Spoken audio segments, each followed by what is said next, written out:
Capitol Theatre was designed in the early 1920s and completed in 1924 by Walter Burley Griffin and Marion Marnie, who were, as most people know, the architects for Canberra.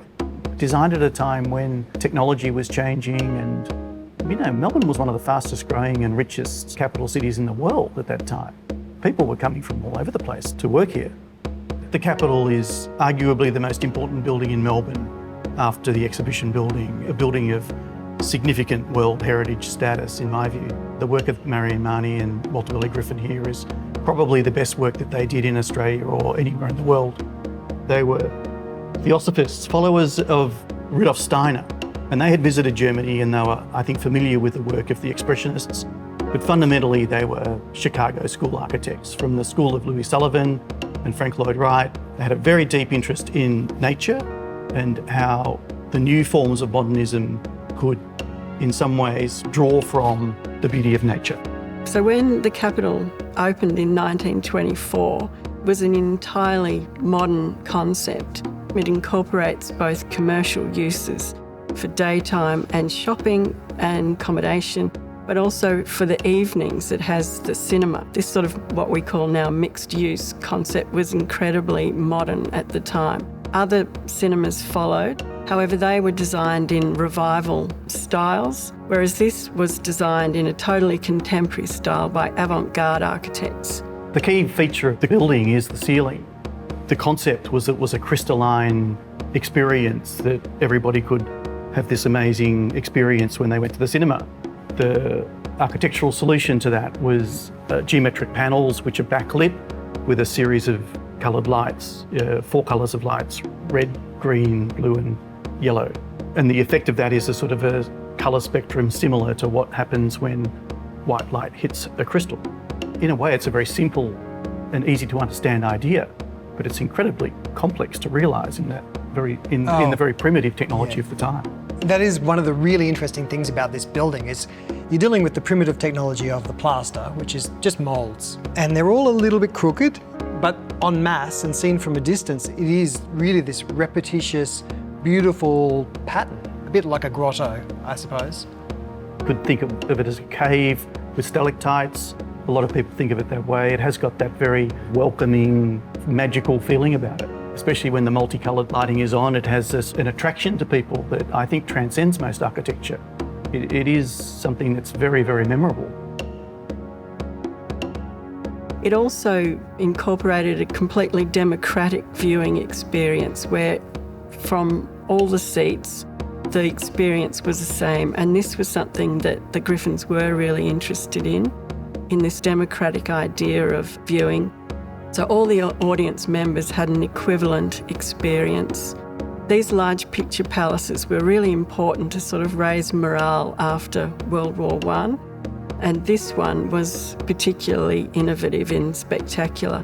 It really does evoke that swinging era of the early 1920s because it was an era of massive social change, which this building was a really big part of in Melbourne. I mean, it's worth mentioning Marion Marnie in more detail because she was the key architect in this building. I mean, Walter Burley Griffin was involved all the way through, but Marion Marnie's initials are on every drawing that we've come across in the archives. So she was obviously the key designer of this building. Marion was born in 1871 in Chicago and she died there in 1961, aged 90. She was brought up by parents who were very interested in liberal reformist ideas. So they were interested in democracy, the arts, education. She followed one of her cousins into architecture and her education was paid for by one of the women within that circle. People aren't aware of her history. She was a member of Frank Lloyd Wright's office and in fact ran that office for 2 years. She was the first employee. She was first employee. I think she was one of the first female architects in America. Second to graduate from MIT, I think. So she was an extremely capable architect in what was at that time the most famous architecture practice in America. So she was someone of very high level of talent and ability. When she joined Walter Burley Griffin, who had also briefly worked with Frank Lloyd Wright to form their own office, I think it's fair to say she was the talent and Walter was the businessman. Well, in the late 19th century and early 20th century, Women in architecture were viewed with suspicion. It was more difficult for them to get into courses, to get their required apprenticeship, and also to receive commissions.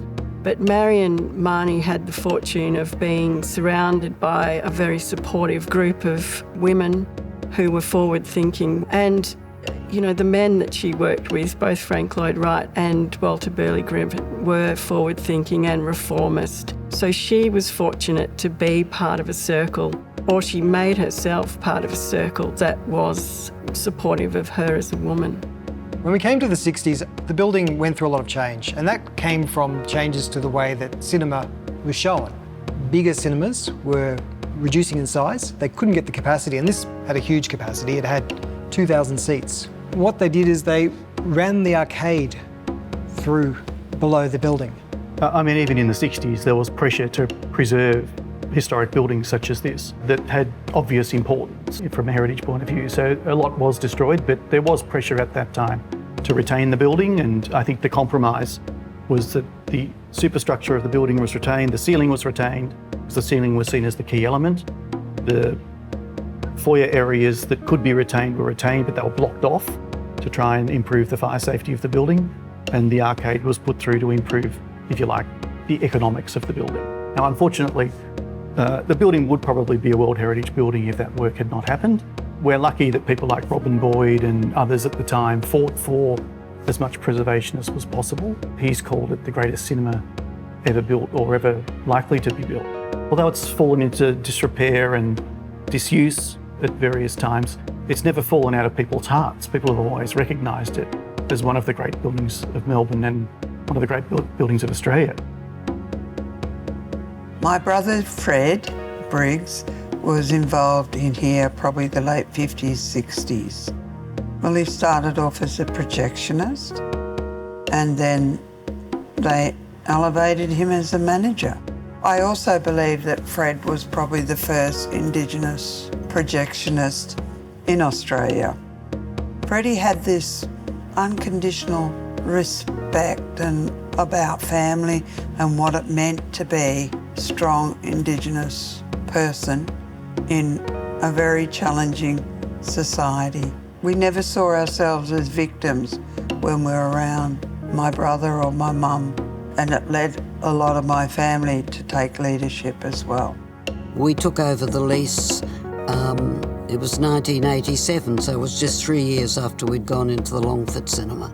We did open with great aplomb. It was probably, and I've had a lot of opening nights in my lifetime in the industry. This was probably, I would say in memory, one of the best we ever had. I think if you reflect the whole thing, everyone would agree that you couldn't get a more magnificent cinema. But I think even at the time, one considered that the architecture was quite spectacular, and therefore it had to be a cultural place that was going to last. Back in 2004, I completed my 4th short clay animated film, Harvey Crumpet. And one of the first screenings I had was at the Melbourne International Film Festival. We were the opening night film, and one of our screenings was here at the Capitol.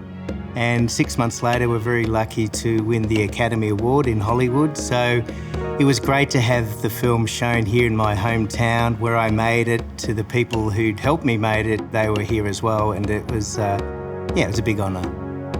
RMIT University bought the Capitol in 1999. And they ran lectures. They also used it for Melbourne International Film Festival and Melbourne International Comedy Festival, as well as other major cultural events in the city. In 2014, the venue had grown into such disrepair that they needed to close it and prepare for the major renovation, which we now see today. This work really goes back to our original master plan for the building in 1999. And so the great thing to be given the opportunity to do by RMIT is actually to fully realise something that we worked with them on now 20 years ago. The general idea was, let's bring the building back to life, trying to make it feel like every part of the building that's original is celebrated, and every part that we put in, we're just going, okay, here's a new bit, don't worry about it too much. Either it's keeping you safe, or it's giving you a lift access through all the levels of the building, or it's feeding some air conditioning somewhere. or it's going to make the place much more usable for events and functions. Just giving the building more life is really the key thing. Some of the updates to the building that have happened since the new renovation include a ceiling full of customisable lighting. Other upgrades include a 7.1 surround sound system, a retractable screen, a new fly tower, rigging capabilities, and of course, opening up the stage so we can do light theatre and conferences as well as cinema. RMIT's vision for reopening the capital was that it should be a centre for media, cinema and culture, not only for its own students, but for the film industry here in Melbourne. Like the exhibition buildings and like Flinders Street Station, I think the public engage with it in a very different way to most buildings. They really feel like because they've been there, it belongs to them, or they feel part of it. Because of that, it becomes part of the city. It's not just an architectural artefact. So I think that the importance of it being refurbished is that everybody in Melbourne is going to get to revisit it, and another whole generation will have their own experiences of visiting the capital.